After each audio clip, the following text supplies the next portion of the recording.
Perjalananmu mulai dari sini. Daftar sekarang. Kalau saya ngasih tahu Adi, ya, kalau Adi menerima itu bukan konflik.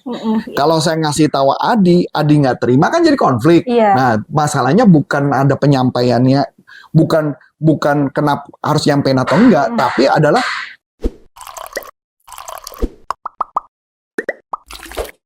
konflik di organisasi itu bukan masalah, tapi gimana kita merespon konflik.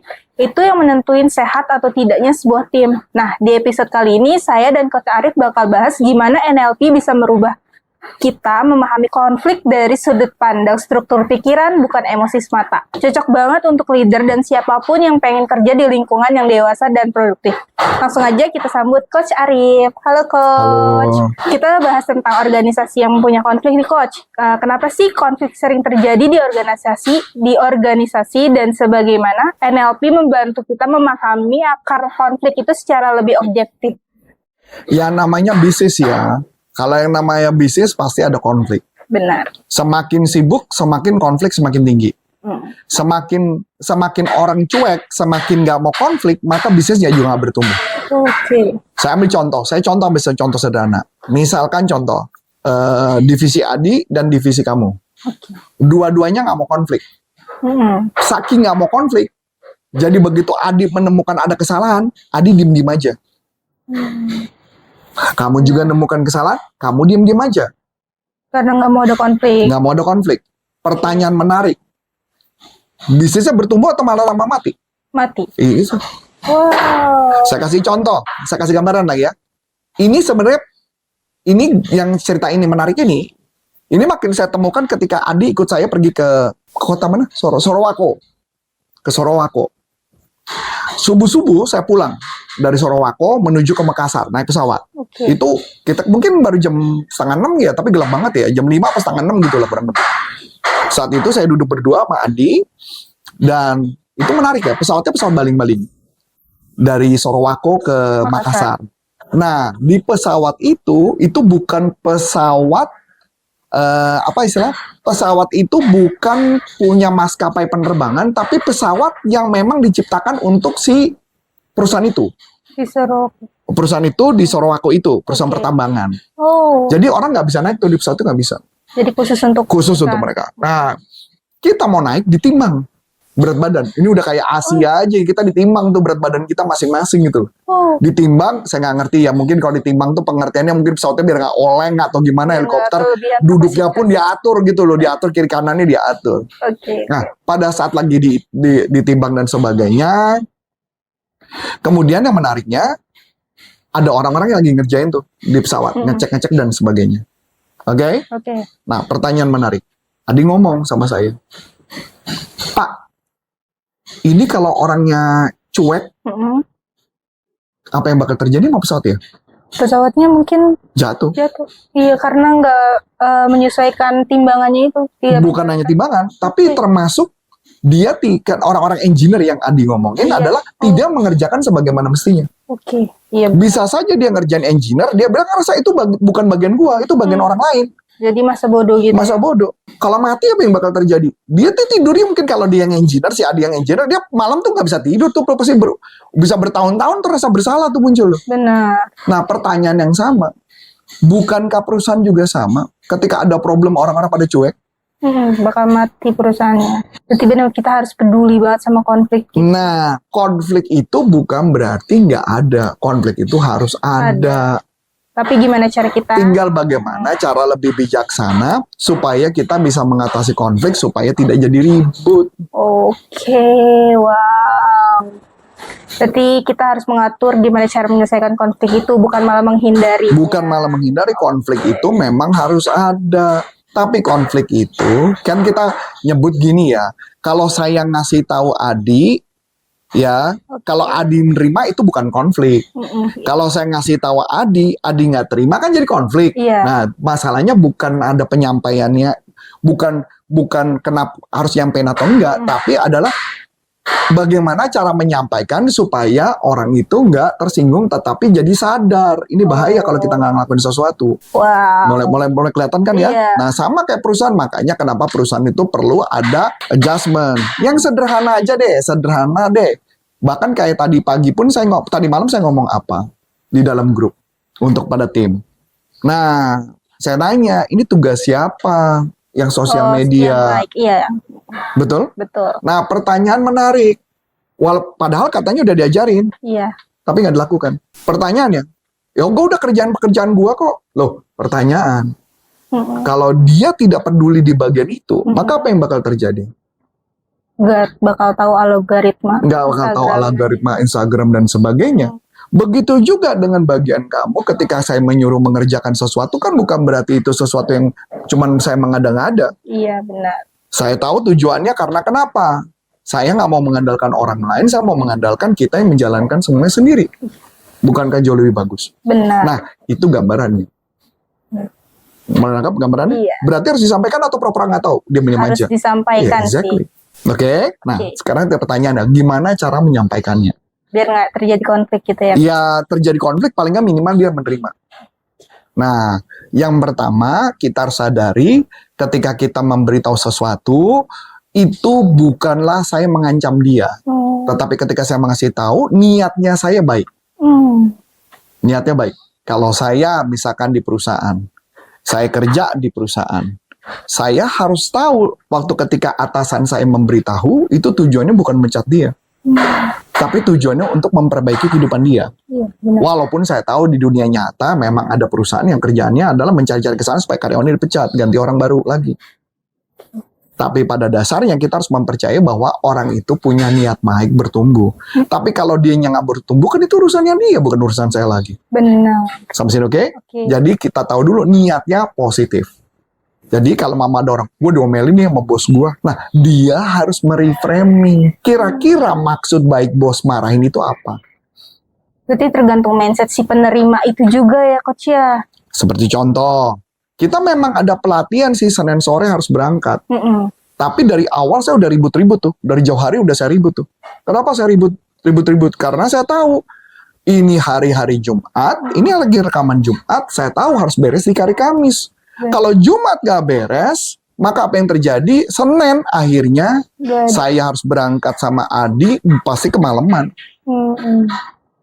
Iya dong. Toh kalau mama Jumat masih ada Sabtu. Kalaupun kalian mau lembur tuh urusan kalian, bukan urusan saya lagi. Yang penting saya udah ribut-ribut dari jauh-jauh hari itu yang saya ngelakuinnya. Nah, itulah tugas yang harus terjadi. Walaupun orang ngerasa, ih rese banget sih bos kan masih lama. Iya, tapi pada saat Senin itu apa yang terjadi? Begitu ternyata kita berangkat. Iya. Betul nggak? Itu sederhana. Oke. Balik lagi. Nah, jadi kita harus mereframing. Oh, apa maksud baik bos gua ya? Kenapa gua diomelin ya sama bos gua? Cari tahu apa maksud baiknya.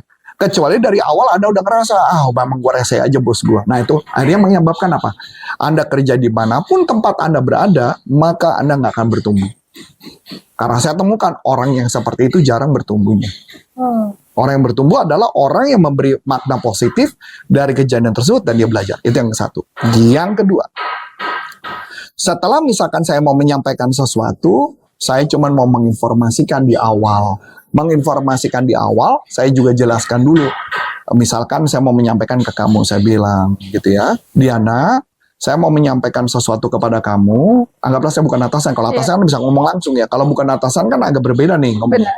Diana, saya mau menyampaikan sesuatu nih. Ini bukan saya mau ikut campur, tapi saya melihat ada sesuatu di kondisi lapangan seperti ini. Nah, coba deh kamu cek gitu. Nah, itu adalah memberi kesempatan untuk mengetahui sesuatu. Agar tidak terjadi kesalahan. Tidak terjadi kesalahan. Jadi paling nggak dia bisa ngebaca. Itu yang disebut namanya inokulasi. Jadi gitu, ulangi lagi ya. Tadi kebetulan saya menemukan sesuatu nih. Bukan saya mau ikut campur, nggak tahu. Tapi coba dicek apakah mungkin saya salah kali. Coba dicek. Mudah-mudahan saya salah. Coba dicek aja. Tadi saya menemukan ini. Coba dicek. Kayak gitu. Nah, itu adalah metode bagaimana mereka melihat maksud baiknya. Dan begitu juga ketika ada maksud baik itu kita harus percaya bahwa semua orang punya maksud baik. Nah, bagaimana ketika misalkan ada konflik berkaitan pekerjaan? Pekerjaan saya sama, misalkan pekerjaan contoh. Saya minta di perusahaan saya bilang, Adi sama Aulia itu harus meeting setiap hari Senin dan Rabu, briefing. Saya bilang, ada ibu, atau nggak ada ibu, atau bos gitu ya, Anda harus briefing. Kenapa tujuannya? Hanya untuk mengecek Nah itu kan pasti terjadi konflik. Iya. Misalnya contoh, saya bilang, rekaman harus disiapin. Kenapa? Karena minggu depan saya pergi. Kamu bilang, stoknya masih ada Pak. Saya bilang, enggak. Mendingan kamu rekaman dulu daripada nanti berikut-berikutnya saya kejar-kejar lagi. Yang dirugikan selalu saya kan, Mas Adi, betul nggak? Giliran gua nganggur, gak dikejar gua. Giliran gua sibuk, gua dikejar-kejar. Nah itu yang merugikan, yang menguntungkan siapa? Menguntungkan kamu, merugikan saya itu. Nah kayak gitu. Begitu juga saya bilang tentang konten. Saya ngitung nih konten. Berarti Mas Adi nggak ada tuh minggu depan udah nggak ada loh. Kalau Mas Adi minggu depan nggak ada, berarti apa yang terjadi? Maka yang terjadi seluruh konten harus ditarik. Nah, terus yang ngebuat konten siapa? Tim kalian. Lah kalau tim kalian kasih yang lambat, dia begadang, gimana? Yang rugi siapa? Dia. Lu mah enak pulang, udah selesai. Nah, kadang-kadang makanya Adi juga saya bilang, nggak boleh, nggak enak, mesti ngomong. Karena semua tuh harus sama-sama mengerti. Contoh menarik, waktu saya jadi sales.